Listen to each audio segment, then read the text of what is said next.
6:30 in the morning, in the master bedroom of a $10 million Hudson View penthouse, Sophie woke to the steady breathing of the man beside her. She didn't dare open her eyes. She groaned inwardly first. "Save me, I'm waking up in the same bed as this devil again." The man next to her was Adrian, chairman of Whitmore Holdings, CEO of a publicly traded empire, worth $100 billion on paper. Her husband in name, her boss from hell in practice. After all, she'd signed a contract, play the adoring wife for 1 month and walk away with a $500,000 payout. She cracked her eyelids just enough to peek at him. Adrian's eyes were still closed, lashes thick, nose straight, jawline sharp enough to slice rice paper. In sleep he looked fragile, almost gentle, nothing like the human icicle he became once awake. Sophie didn't dare stare. When this man was conscious, his aura froze the room. She started to slide inch by inch toward the edge of the mattress, but a warm hand caught her wrist. Adrian's eyes opened, black and bottomless, voice husky with sleep. "Where do you think you're going?" Sophie jumped and blurted, "Adrian, I just need the bathroom." His brows lifted. The fingers around her wrists tightened, casual yet absolute. "What did you call me?" Sophie's mental ticker tape exploded. "What do you mean what? Should I call you devil? Tight-fisted boss?"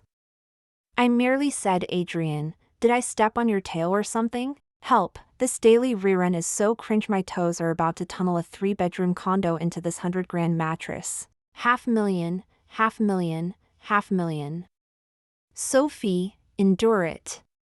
Freedom from that vampire family is one husband away. Those 2 syllables won't cost you a pound of flesh." She pasted on the docile smile she'd rehearsed for days and cooed, "Husband, may I use the bathroom?" Only then did he release her, a flicker of amusement in his eyes.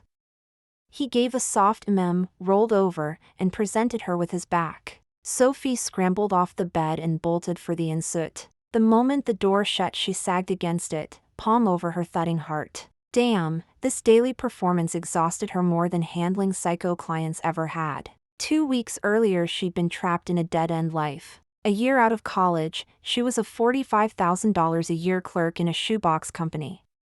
After rent and food her account wheezed at zero each month. Her family's misogyny was marrow deep. Mom and dad only had eyes for Jason, her college freshman brother. Their mantra, "You're the elder sister, help him." Latest demand, Jason's new girlfriend wanted a Manhattan condo, $50,000 down payment. Mom and dad didn't blink before invoicing Sophie for the full amount. They bombarded her with calls, pushing her into blind dates. The candidate, a 40-ish creepy contractor willing to hand over a $50,000 bride price if Sophie married him immediately. When she refused, Mom and Dad camped in her office lobby, wailing that she was an ungrateful monster. HR summoned her for a chat, and every shred of her dignity disintegrated. As she stuffed her backpack ready to vanish overnight, a man in a tailored suit and gold-rimmed glasses appeared. Logan, Adrian's executive fixer, introduced himself. He produced a contract. Adrian needed a paper wife for 1 month. All she had to do was play devoted spouse in front of his terminally ill grandfather. $500,000 on completion, room and board included, 0 inappropriate touching. Sophie's first thought, scam. Second thought, the sky really was hurling pizza. Logan showed her Whitmore Holdings corporate filings and Adrian's Forbes profile. Selection criteria, he said, clean background, mild temperament, no messy social circle.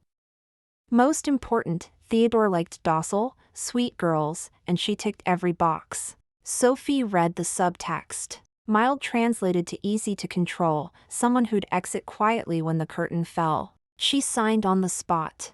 $500,000 would buy her a safe studio, a job where she didn't have to smile at jerks, and a one-way ticket out of the parasitic Miller family. Act lovey-dovey for a month?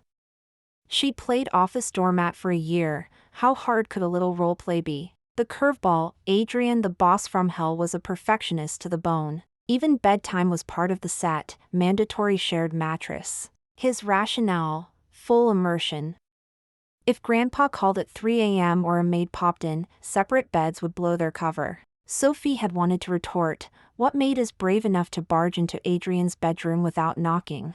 But the printed $500,000 had glowed like a halo, so she swallowed the protest and nodded.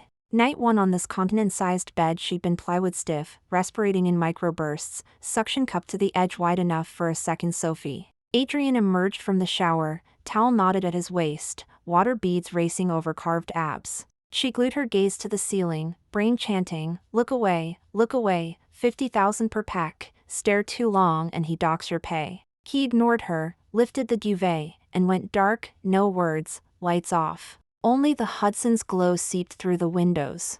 Half an hour later Sophie's locked muscles screamed, she risked a micro-roll, and her knuckles brushed his forearm. Electric jolt. She yanked back, heart in her throat. From the black came his arctic voice, stay still. She curled into a shrimp and whispered, okay. Mind scroll resumed. OMG, jump scare much? One touch and you bark. This is torture, 50 grand for nocturnal plank practice. King-size real estate and you insist on sharing. Who's the restless one here? She barely slept. Dawn's first gray snuck up before she drifted off. When she woke, Adrian was gone, his side of the bed pristine, as if no mortal had ever lain there. Days crawled by under the new rhythm of act lovey-dovey when the sun's up, sleep in separate beds once it's down. Sophie had assumed she would simply coast through the month, pocket the $500,000 payout, and walk away. She never expected her parents to show up at Whitmore headquarters. That afternoon she had just accompanied Adrian to Lenox Hill Hospital to visit Theodore. On the drive back to the office, her phone rang, her mother. Diane exploded the second she answered, shrieking that Sophie had grown wings now that she'd married into money and disowned her own flesh and blood. They were camped at the Whitmore building's front entrance, Diane warned. Unless Sophie came down immediately, they would march upstairs and broadcast to the entire company what an ungrateful daughter she was. Sophie's face drained of color. She wasn't afraid of her parents making a scene, she was terrified the scene would reach Adrian. If he got angry, decided she was nothing but trouble, docked her payout, or even tore up the contract, she'd be finished. She clutched the phone so hard her hand shook. Adrian, she whispered, I'm sorry, my family's making a fuss. Could I get out here and deal with it myself? He was skimming a file. Without looking up he flicked a glance at her. Your parents? Sophie gave a tiny nod, cheeks burning with mortification. Adrian said nothing more, he simply instructed Logan in the driver's seat, pull up to the front doors. Sophie waved both hands in panic. No, really, Adrian, I can handle it, don't trouble yourself. He cut her off, voice quiet yet absolute. You're Riley now. Your business is my business. Her heart lurched. Words failed her. The car eased to a stop at the curb. Sophie spotted them at once, Frank, Diane, and Jason, clustered just outside the revolving doors, gesticulating and drawing a small crowd. She reached for the handle, but Adrian caught her wrist.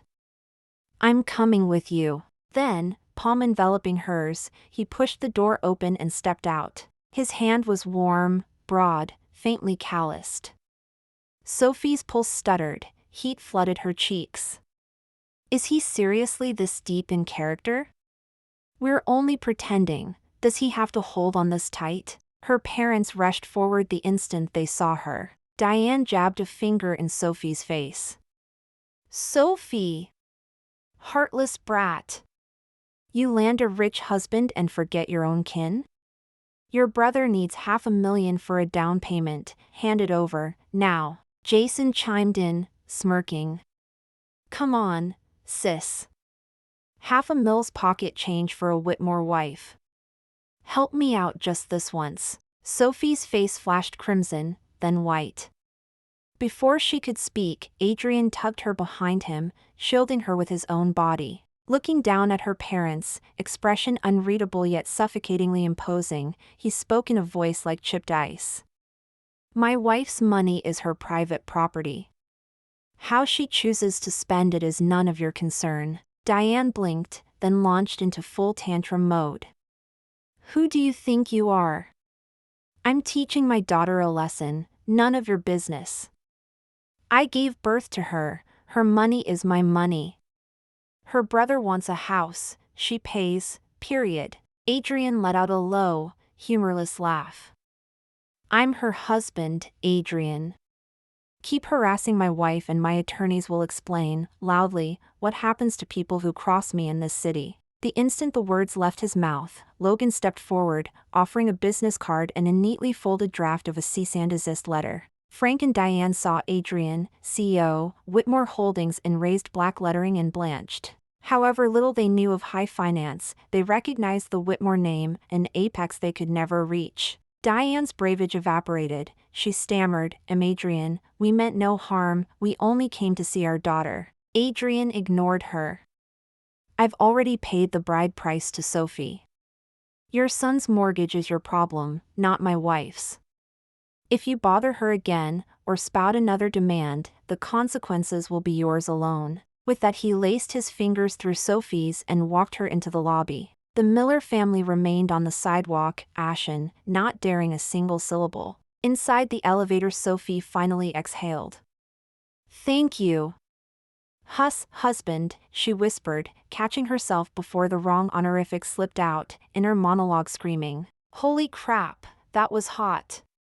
The icy glare, the verbal takedown, absolute dynamite. Abort, Sophie. You're not allowed to swoon, this is a job. He's your boss from hell, you're just the hired help. $500,000 plus a human shield against the bloodsuckers?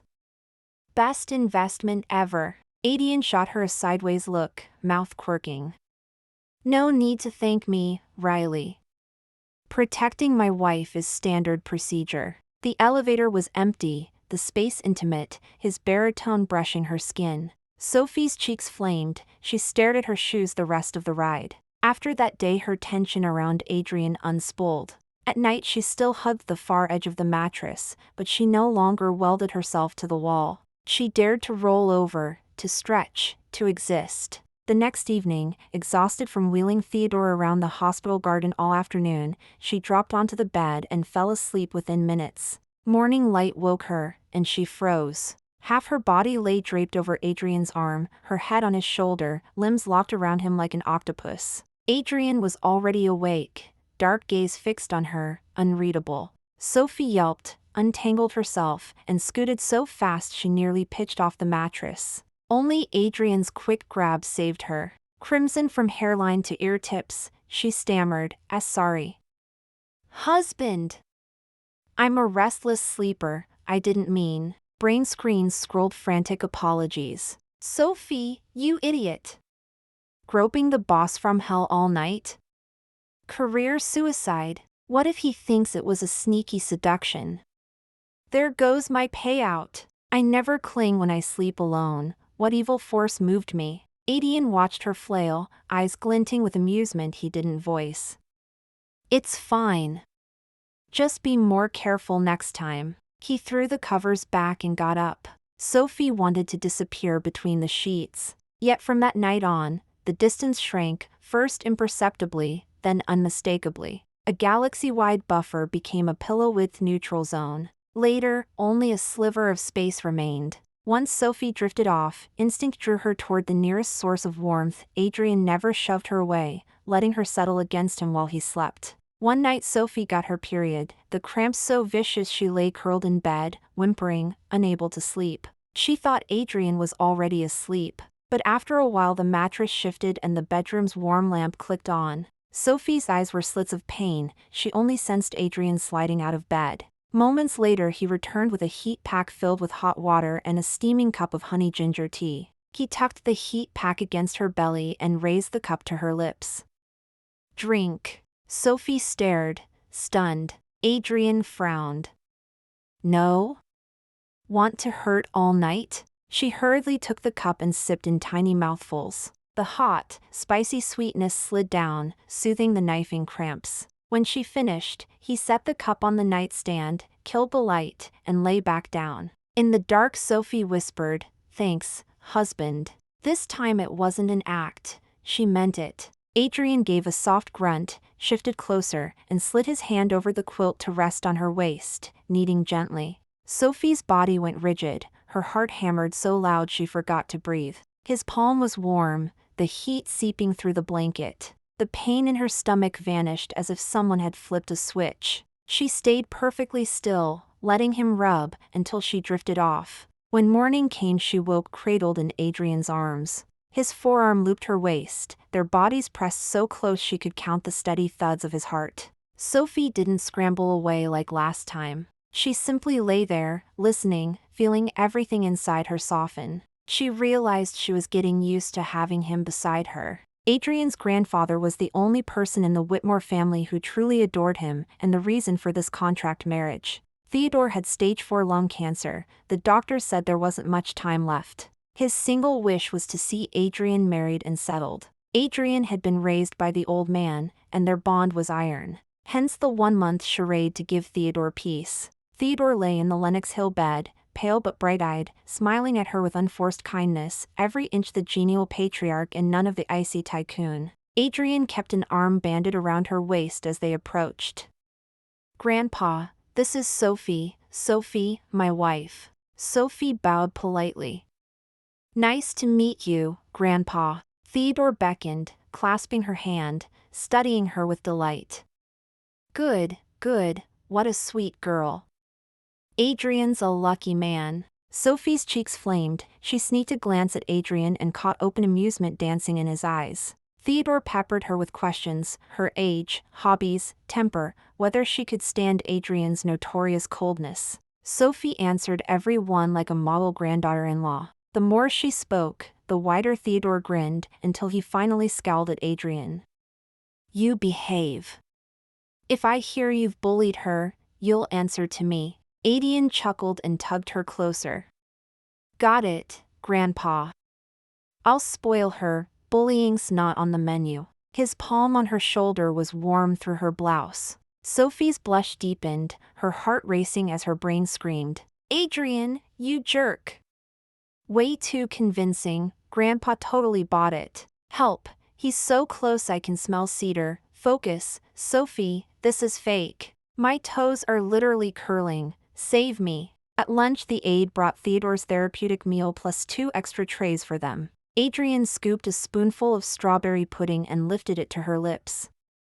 "You love this, try it." Sophie blinked. When had she ever said she liked strawberry pudding? Oh, at the penthouse she'd casually told the housekeeper it was pretty good. He'd filed it away. With the aide and Theodore watching, refusing wasn't an option. She opened her mouth, cheeks burning, and let him feed her. The sweet swirl melted on her tongue, her face felt radioactive. Theodore beamed. Good, so affectionate. Now I can relax." Adrian leaned in until his breath tickled her ear. "Say thank you, husband." The low murmur sent electricity down her spine, her earlobes ignited. She squeaked, "Rowan," while her mind exploded. "Adrian, you scoundrel, way too close. My ear's on fire, I'm melting." But he remembered the pudding. "A little touching." "No, stop." When Theodore napped, they slipped into the corridor. Alone, Sophie turned to thank him only to have Adrian back her against the wall and kiss her. Her eyes flew wide, brain blank. His lips were soft, flavored with faint tobacco and the strawberry sweetness. The touch lasted a heartbeat before he released her. Adrian studied her dazed face, smiling. "Nurse at 2 o'clock, gotta sell it." Sophie peeked. A nurse was indeed pushing a trolley past. Scarlet to her hairline, she shoved him and marched off, inner monologue shrieking. "Acting? Acting doesn't require tongue, liar. My first kiss, gone just like that? But it was so gentle. Get a grip, Sophie." She power-walked. Adrian followed, grin deepening. There'd been no nurse. He'd simply wanted to kiss her. When had that started? Maybe the first time she'd panicked and called him husband, her internal roast visible on her face. Maybe when she'd clung to his arm all night, then apologized at dawn. Or when she'd watched him dismantle her parents, eyes shining with admiration. Somewhere along the line, the girl had quietly moved into his heart. That weekend, Adrian didn't have to go to the office, so he took Sophie to Bergdorf to buy clothes. "Riley, you can't keep wearing those forever. Show up dressed like that and you'll embarrass the Whitmores." Sophie rolled her eyes. He obviously just wants to shop for me, yet he piles on the excuses, such a hypocrite. Still, she tagged along obediently. They barely visited 2 boutiques when they ran into someone. The sleazy contractor her parents had forced her to meet on that setup date, Dylan. The moment Dylan spotted Sophie, his eyes glazed over. He hurried up, looked her up and down, and drawled, well, Sophie. Turned me down just to land a bigger fish?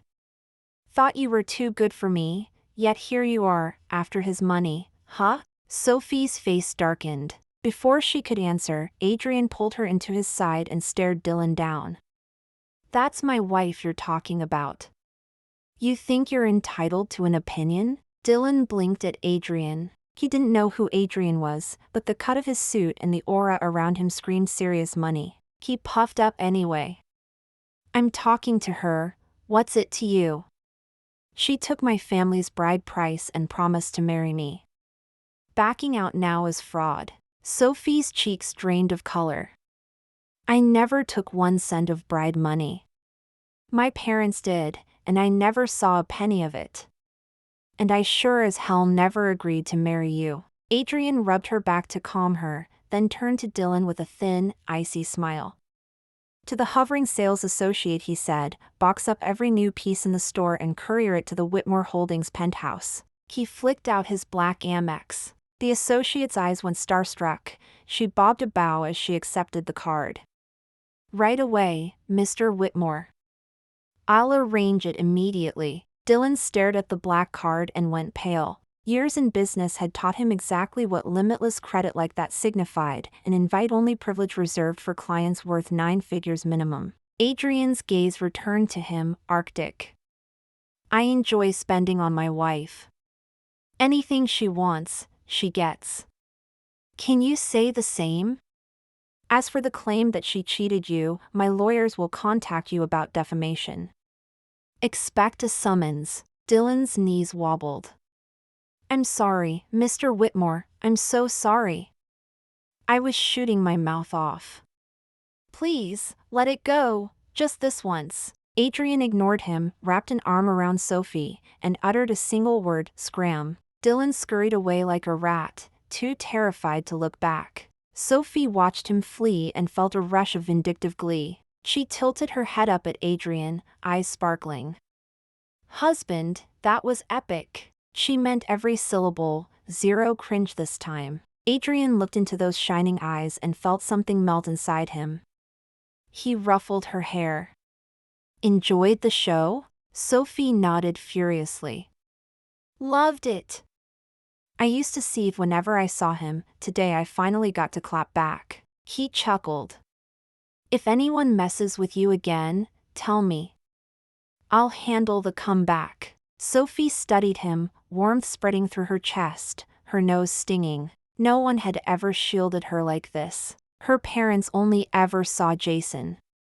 No matter what she suffered, their refrain was, "You're the older sister, let it go." Only Adrian stepped in front of her, blocked every storm, and told her, "With me here, no one can hurt you." She was afraid she was falling hard for this tight-lipped CEO. Days slipped past, and the expiration date on the contract crept closer. 3 days left. That night they lay in bed, both wide awake. The room was silent except for the hush of the Hudson breeze outside and the slow braid of their breathing. They had long since closed every inch of distance.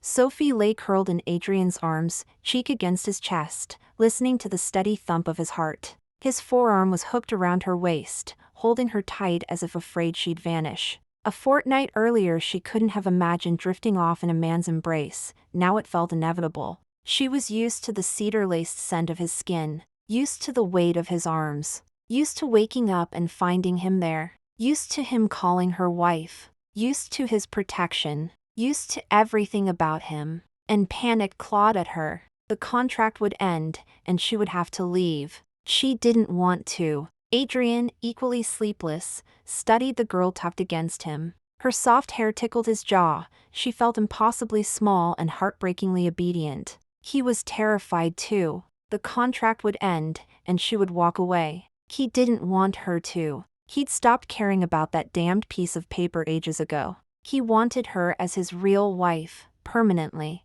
But he didn't know what she felt. He didn't know if money was her only tether, if she'd turn her back the instant the clock ran out. Each trapped in separate storms, they said nothing, just held on. After a long while Sophie finally whispered, voice muffled against his shirt, "Husband, in 3 days the contract expires." Adrian's arms tightened fractionally. "I know." She bit her lip. "So, when it's over, I'll move out." A sudden spike of pain lanced his chest. He was quiet for beats before rasping, "You're that eager to leave?" Startled, she lifted her head. In the darkness his eyes glittered with an emotion she couldn't read. Her own stung. "It's not that I want to, the contract just ends, that's all." He brushed a thumb across her damp lashes, words trembling on the tip of his tongue. In the end he only stroked her hair and muttered, "Go to sleep," then shut his eyes and said no more. Sophie gazed at him, a swirl of hurt and frustration rising. She burrowed back into his chest, nose burning, on the verge of tears. "You blockhead. Stubborn, tongue-tied blockhead. What on earth are you trying to say?" The day before the contract's expiration, the hospital called with good news. Theodore's condition had unexpectedly improved. The scans showed the tumor shrinking, he was officially out of the woods. With rest, the doctors said, another 3 to 5 vibrant years were likely. When Adrian heard, he stood motionless before his phone, then felt his eyes heat. He had been raised by his grandfather, his only real family, and the thought of losing him had hollowed Adrian out. Sophie watched the tears threaten and hugged his arm, beaming. "That's amazing! Grandpa is going to be okay." Adrian looked down at her radiant face and felt his chest cave in soft surrender. Yes, Theodore was safe. And the reason Adrian had forged this charade in the first place no longer existed. That night back at the penthouse, neither spoke much, the air between them shimmered with unasked questions. Tomorrow, the contract would expire. After their showers, they lay in bed together, neither of them able to fall asleep. The bedroom was pitch black, only a sliver of moonlight slipping through the window, brushing across their faces. The space between them was small enough for each to feel the other's warm breath. Sophie spoke first, her voice tiny and trembling. "Adrian, the contract ends tomorrow." She didn't call him Adrian, and she didn't call him husband, she said his name plain and bare. Adrian rolled toward her, dark eyes gleaming almost unnaturally in the dark. "Say husband," he rasped. Sophie's nose stung, and tears spilled instantly.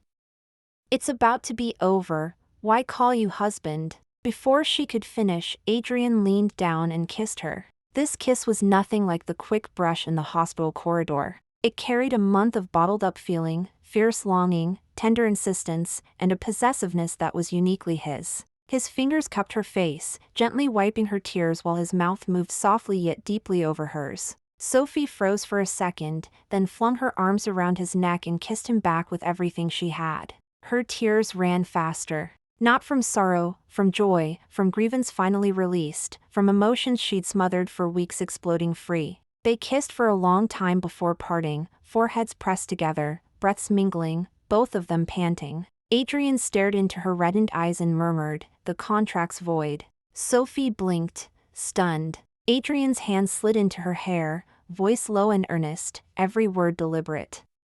"Sophie, I don't want a contract marriage anymore. I want you to be my real wife, my legal wife, the forever kind. I love you, not acting, truly love you. From the first moment you flusteredly called me husband while your silence screamed across your face, I started falling. I love how you sass people, how your eyes light up over strawberry pudding, how you curl against me when you sleep, how you blush whenever you say husband. I used to think marriage was just to fulfill Grandpa's wish, but after I met you, I learned what it feels like to love someone. I want to wake up to you every morning, protect you every day, buy you everything you like, spend my whole life with you. Sophie, will you marry me? Not by contract, really marry me." Listening, Sophie cried even harder. She flung her arms around his neck, sobbing, "I will. Adrian, I will. I've loved you for ages." Adrian smiled and kissed her again. This kiss was gentler, deeper, overflowing with tenderness. His fingertips drifted over her hair, her shoulders, her back, feather-light, reverent, nothing forced. Sophie held him tight, pressing herself into his chest, answering his kiss with her whole heart. Her chest felt full to bursting with sweetness. Moonlight spilled through the window onto the bed, softly overlapping their shadows. He kissed away her tears and whispered wife against her ear again and again. She clung to him and called him husband over and over. No internal monologue, no play acting, just pure, wholehearted joy. That night, between them there was no contract, no distance, only each other. The next morning, Sophie woke in Adrian's arms. Sunlight streamed through the floor-to-ceiling windows, warm across the sheets. The moment she opened her eyes she found Adrian watching her, smile so tender it could melt. Sophie's face burned, she buried it in his chest and mumbled, "You're awake, why didn't you wake me?" Adrian chuckled, ruffling her hair and pressing a kiss to her forehead. "You looked too peaceful to disturb." "Morning, wife." Sophie flushed deeper, peeked up, and whispered, "Morning, husband." No awkwardness, no running inner commentary, only sweetness. Right then Adrian's phone rang, Theodore calling. Adrian answered on speaker, still smiling. "Morning, Grandpa." Theodore's cheerful voice rolled out. "Adrian, when are you and Sophie coming to the Whitmore estate for dinner?" "I had cook make Sophie's favorite strawberry pudding." Adrian laughed. "We'll head over this afternoon." Theodore added, "Oh, and you two can stop pretending now." Adrian and Sophie exchanged startled glances, both stunned. Theodore chuckled. "I knew it was a contract marriage from the start. That boy Adrian's been frosty to girls since he was little, no way he'd suddenly elope. I saw through it ages ago, but I could tell you genuinely love Sophie. The way you look at her is different. Sophie's a good girl, she truly cares for you and for me. I just gave you a ladder so you could bring the little lady home properly. Now that my illness is better, you owe me a real wedding, can't shortchange our Sophie." Sophie's cheeks flamed. So Grandpa had known all along. Adrian grinned, tightening his arm around her.